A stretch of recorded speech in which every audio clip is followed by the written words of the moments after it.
Hello everybody, this is Mr. Rob and welcome back to another episode of the Athletics franchise here on MLB The Show 24. As today we get to recap year number 2 in the series, and the 2025 regular season for Major League Baseball has come to a close, and obviously we did not make the playoffs, finishing 69 and 93. So we're just going to look back at the season that was at hand, take a look at some of the stats, player awards, and simulate the playoffs to see who will be facing off in the World Series next episode.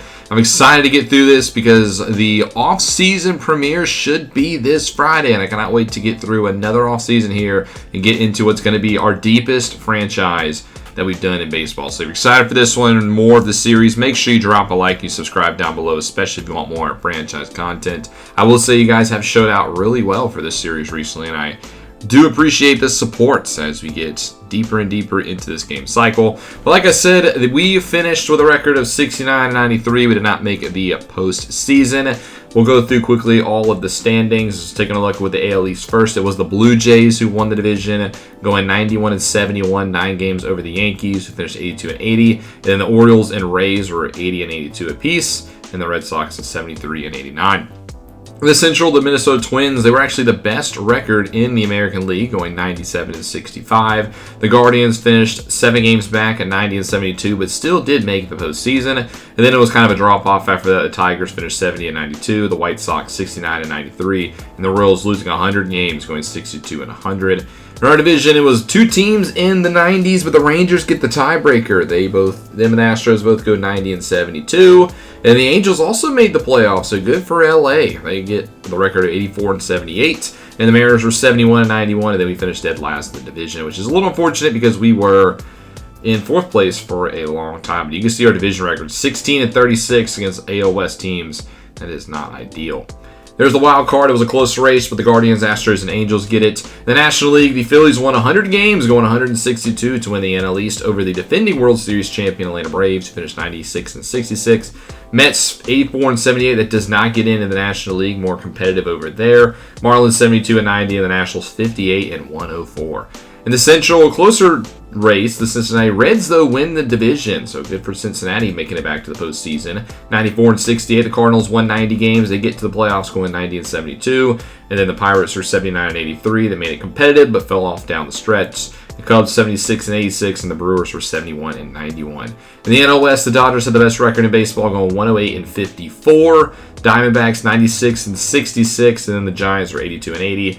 Padres 69-93, and the Rockies, the worst team in baseball, 57-105. And here's a look at the wild card race, not as competitive, but we've made it to the playoffs. You can see there on your screen the Twins, the 1, the 2, the Blue Jays, 3 Rangers, 4 Guardians, 5 Astros, and 6 Angels. In the National League, 1 Dodgers, 2 Phillies, 3 Reds, 4 Braves, 5 Diamondbacks, and 6 Cardinals. But we're going to spend most of this episode is in the player stats. I'll go through each player individually, and we'll kind of talk about maybe their future on this team. So we'll go through with the pitchers first. We'll start with starting pitchers, and I'll do it by ERA.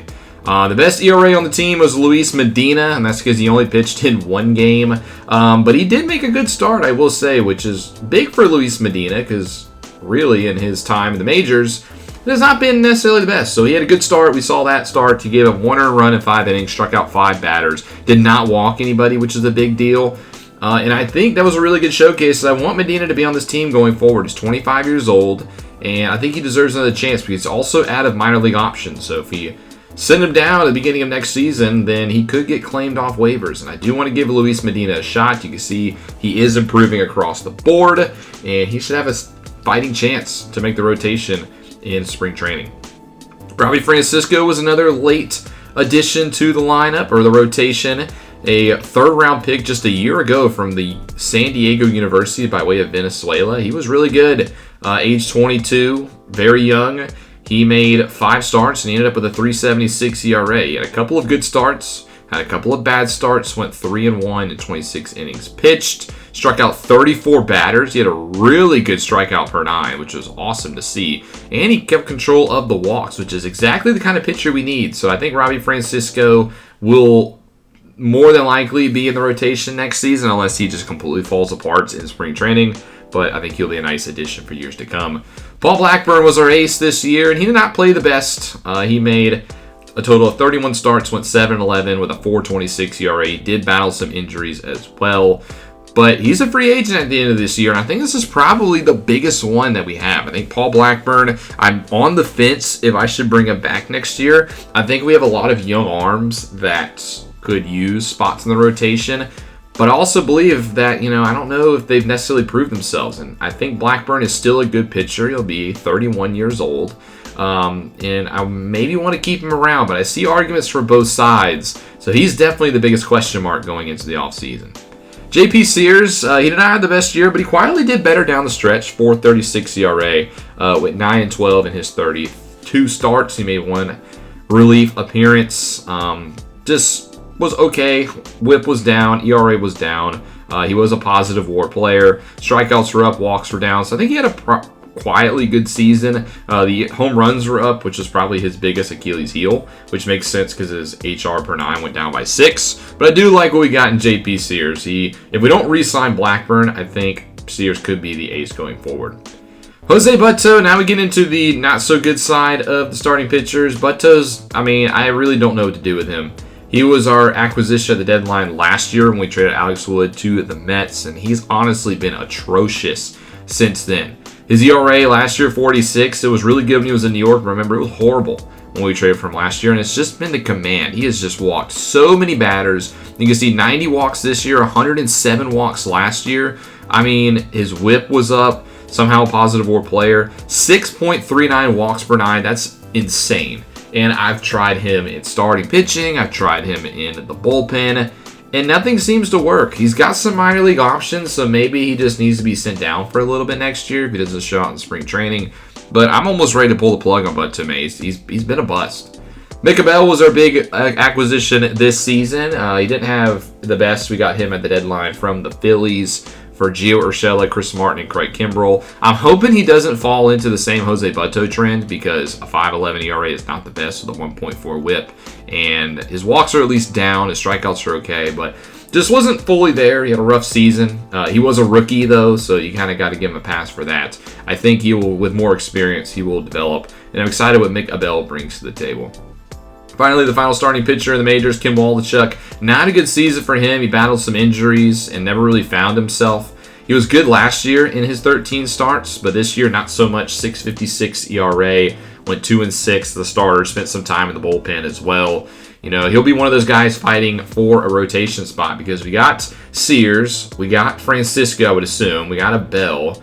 If we bring back Blackburn, that leaves like one spot open for guys like Medina and Butto and Waldachuk, and we'll have to see though. But Paul Blackburn is the wild card. At AAA, there's a couple guys talk about Joe Boyle. He's down there. We don't have their AAA stats, unfortunately. He didn't pitch this year, but I think he's getting close to ready. Hogan Harris is a guy I'd like to see maybe get a spring training feature spot because he actually pitched pretty decent when he got called up down the stretch this year. So I'd like to see him maybe get a shot. JT Ginn is coming along. Wade Miley we sent down to AAA, but we got to talk about him. He was a big part of our rotation. Kind of faltered down the stretch, but I thought he pitched pretty well, all things considered. 30 starts, 10-12. He'd probably be gone after this season. Honestly, might retire, but I thought he was a good one-year signing. Joey Estes, another guy I'd like to see get a chance next year. He was good in 2024, had a rough spring training, and never found himself back up at the majors. And I think Steven Echevarria is a guy who we could see. He's never pitched in the major leagues, but at 19 years old, he's played pretty good at AAA. Fortunately, fractured his hand, though. In the relief pitcher spot, we have 4 designated relief pitchers. The best one in terms of ERA was Joe Barlow, and I think that's pretty easy to say. He was our Rule 5 pickup this season. He was great, pitching 87 games. Definitely our go-to reliever if we needed somebody. So he'll definitely be sticking around. Mason Miller, I thought, did way better this year, and I'm still on the fence with what to do with Mason Miller because I do like how he's a middle innings eat-up guy, but we used him a little bit long relief. He used to be a starter. Maybe we reinsert him back into the rotation. There's been some talk, about maybe making him the closer, but I do like him in the bullpen. I think that's where he's going to stay. I think we're good on young arms in the rotation. So as Mason Miller could just be like a middle innings, just eat-up guy, I think that could work because I think we have enough starting pitchers to designate one the long reliever. And I think Mason Miller could just be a good innings eater. But I like what we saw out of Miller this year. He definitely improved. Kyle Muller's up at the majors. I don't really know why. I didn't really call him up to the majors.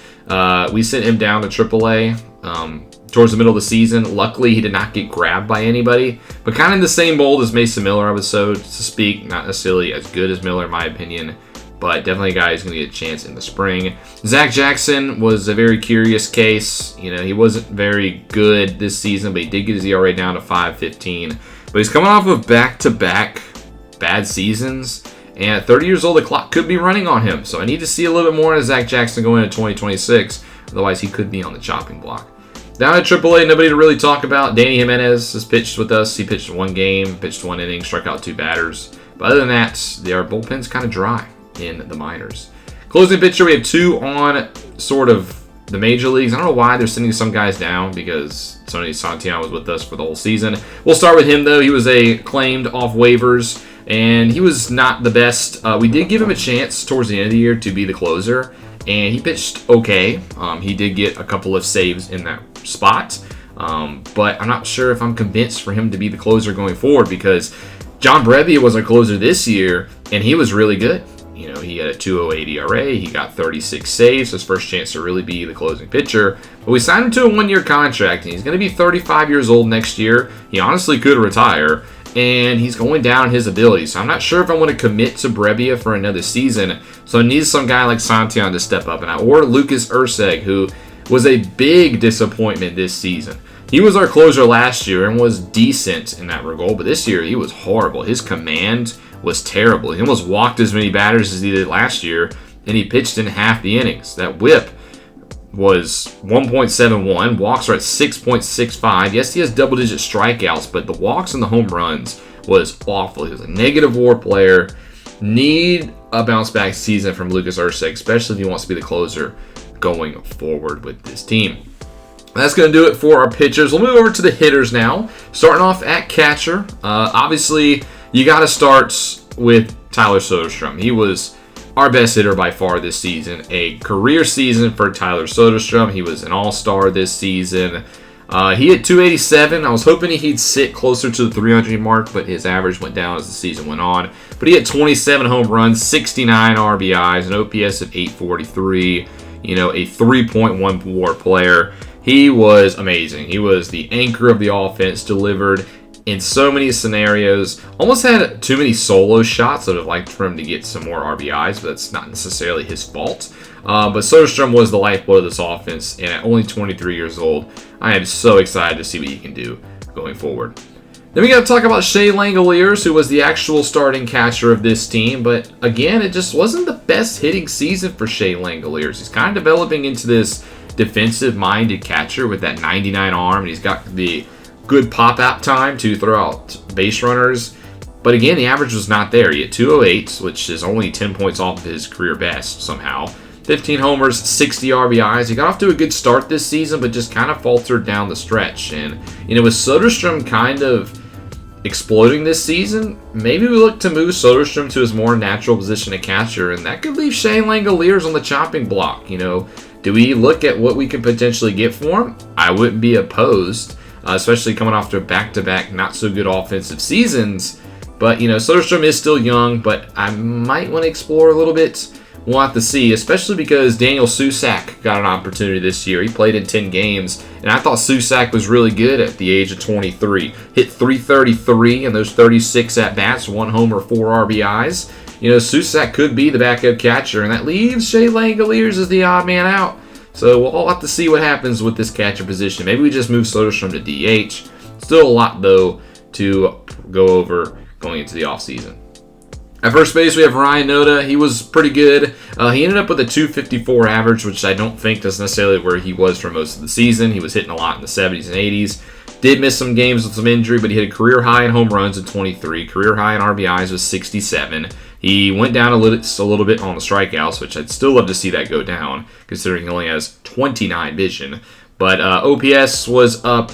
You know, he was a positive WAR player at a 3. So I think all in all, Noda had a pretty good season. I think the bat is still definitely there, and he's still technically improving at 29. So he will definitely be the first baseman going forward. And I think Noda will have an even better 2026.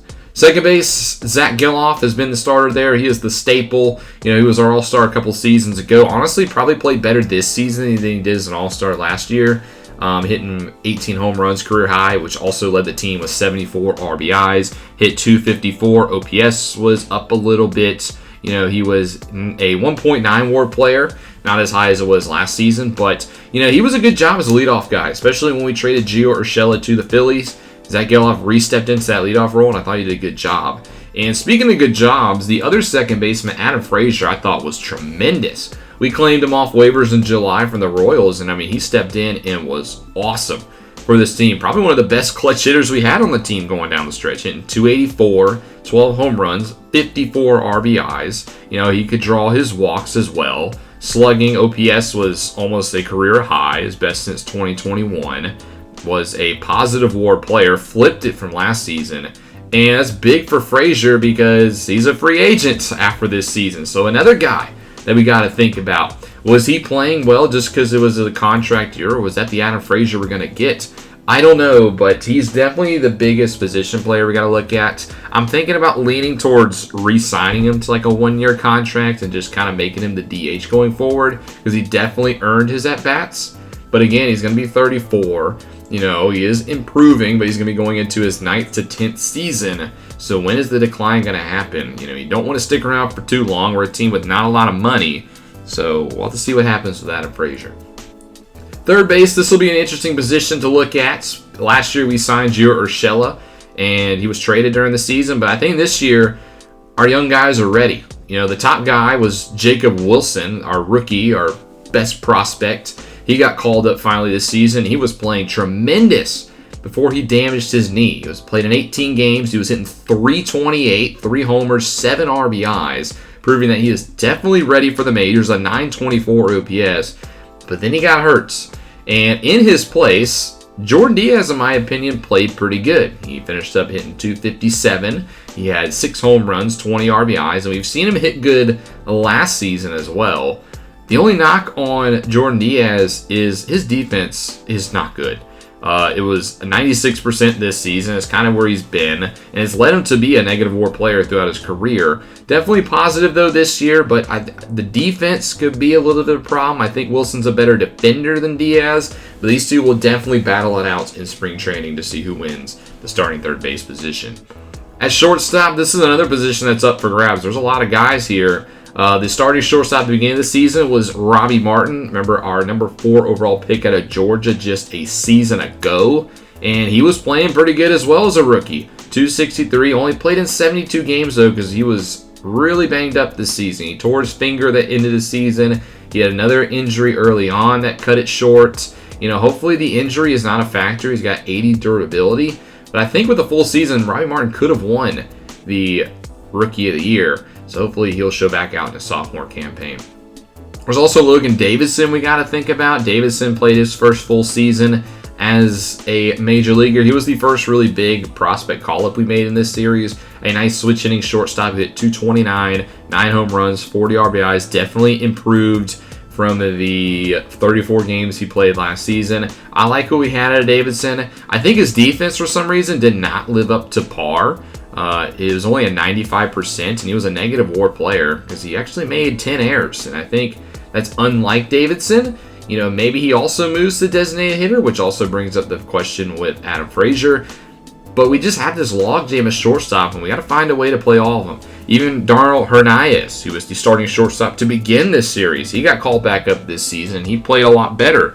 240 average, and he had an OPS of 609. He was a positive WAR player, so he's also a guy you got to get at-bats for, and it's Hernandez. And he's also a good defender. So if we want to go the defensive route, there's Hernandez. Also not pictured here, 2 guys. Nick Allen, a veteran at the major league level. He's already 3 seasons. He's a defensive whiz. He's probably the best defensive player because his bat is just kind of struggling. He ended up hitting 199 in the majors this year. He went sub 200 at 3 homers, 18 RBIs. Battled some injuries as well. Somebody's got to be the odd man out short. Maybe it's Nick Allen. Maybe it's Hernandez. There's also Richie Veach, who we called up this season. He was our 2nd round pick this past draft out of Arkansas. So we had 3 guys in this past draft make it to the majors. I do think Veach, though, was probably a little bit too premature. He only played 4 games, hit 091, so he'll definitely start next season at AAA just to get some more seasoning. But again, we have a lot of good guys at shortstop. We'll have to see how we maneuver that. Then to the outfield we go. Left field is definitely the position I want to upgrade this season. The top left fielder listed is Seth Brown, but Soderstrom played there a lot, and Seth Brown was honestly not that good, and you can see his overall and his potential have gone down, which is not very good. He's 32, so it's only going to continue to tank. Hit 207 this year, 12 homers, 35 RBIs. He actually spent a lot of time in AAA, only played in 86 games, wasn't that good at AAA either. So I think we need to move on and upgrade in left field. Miguel Andujar is the other left fielder listed, but he's a free agent after this year. He was pretty decent in 47 games at 222, 3 homers, 17 RBIs. But I think an upgrade at left field is needed. In the minors, there's JJ Bleday, and that's really it. Center field, Astur Ruiz is the guy out there, and I like what I saw out of him this season. The bat had his best season, his best average at 256. Another guy who suffered an injury, though, during the season. I feel like that injury affected him in a big way. His average went down once he came back. 5 home runs, 37 RBIs, a super utility guy. So much speed out there at center field. Can really just fly around and just track down the baseball. And I think that's vital. We saw when we didn't have him in center field where defense in the outfield was a lot worse. So it's going to be good to have Ruiz back. And hopefully he can stay healthy for a full season. Then in right field, Brent Rooker is the guy there. He's kind of been the de facto bat. His game, really, though, is just his power. He's not going to have the best contact bat with his 14 vision and lower contact ratings. He only hit 196, but he hit 25 home runs and 65 RBIs. That's almost on par with his all-star season in 2023. Was a negative WAR player, though, so he's another guy. He's probably going to be the right fielder next season, but I need to see a little bit more. Lawrence Butler's also there. He spent a lot of time in the minors this season, but at 24, he deserves another shot, I believe. He had a pretty decent 2024. Only played in 13 games in 2025, but maybe we get him another shot. But that's our players. Those are our stats. A lot we just went over there. In terms of team stats, here's where we are. The Dodgers are the best hitting team in baseball. We were 24th in batting average. In runs, we were 19th. All these are improvements, by the way, with 633 runs. Home runs, we were 18th with 170. Stolen bases, we were tied for 18th. Again, Ruiz missed a lot of the season, so that hurt him. In terms of walks, we don't draw a ton of walks. Strikeouts, we were definitely last. I do strike out way too much. I'm aware. I'm trying to fix that. Slugging, we were down 23rd, so I think we just need another bat in the lineup. ERA was a little bit of a problem. Actually, fielding, you can see we were 27th there. ERA, we were 27th, 451. I do want to improve that. Our pitching has just been way too inconsistent, and that's going to be my top priority going into the offseason. In terms of saves, we were down towards the bottom because we didn't win a lot of games. In terms of home runs allowed, we were 27th, giving up way too many long balls. Walks, 26th. Again, a lot of command issues. Strikeouts, we were about 14th. That's kind of where I expected. And then winning percentage, we were the 25th best team in baseball. So improving a little bit, so to speak.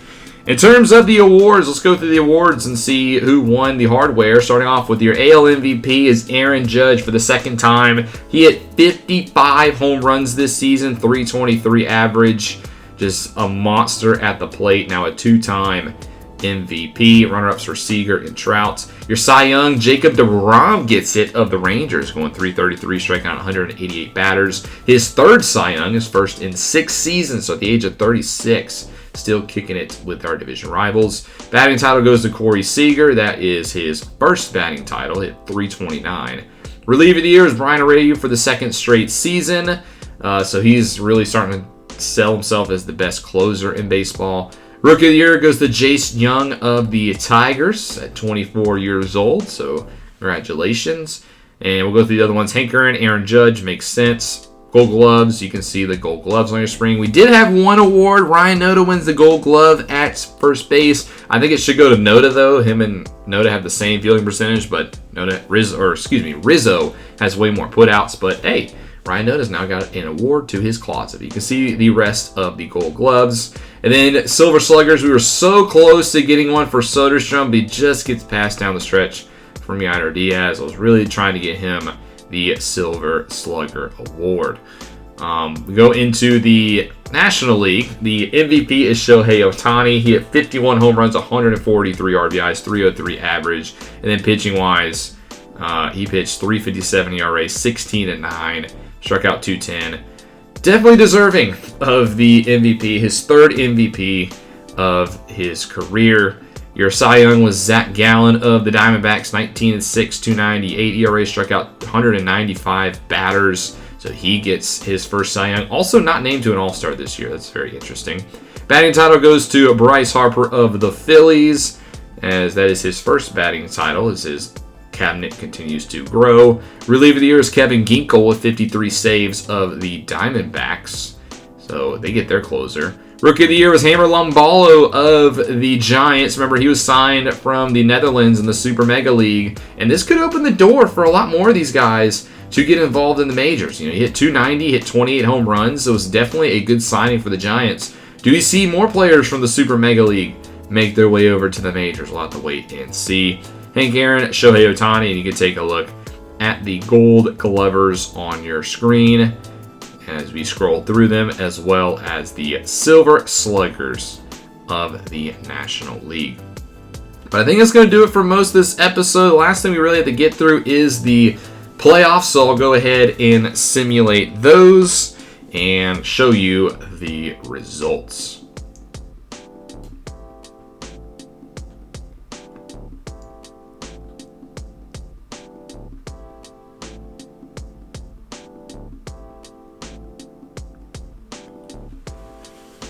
So after the wild card rounds, it was 2-0s across the board besides the Pirates. They beat the Cubs 2-1, so Pittsburgh upsets the Cubs.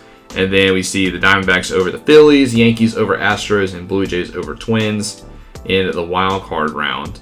In the DSs, it was the Yankees upsetting number 1. That's is the wrong thing.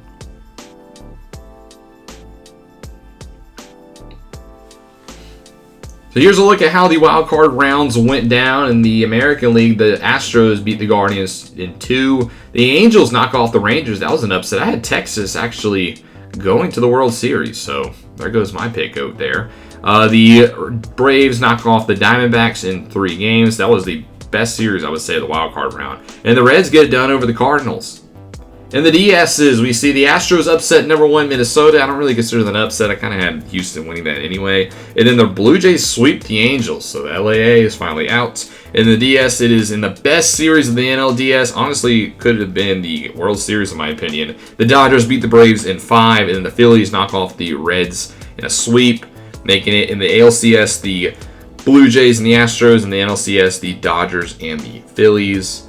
And then in your World Series, it's going to be Astros versus Phillies. The Philadelphia Phillies beat the Dodgers in 5. The Dodgers were my pick to win the whole thing this year with their just amazing record. But again, they choke in the playoffs. And on the other side, we see the Houston Astros getting in there. So it's going to be Phillies, Astros. It's going to be a rematch of the 2022 World Series where the Astros took it in 6. We'll have to see what happens this year. But that'll be in the next episode. We'll go through the World Series. Hope you guys enjoyed this one, though. Hope you're ready for the offseason. I know I am. Make sure you drop a like and you subscribe down below, especially if you want more franchise content. This is Mr. Rob, and I'll see you in the next one.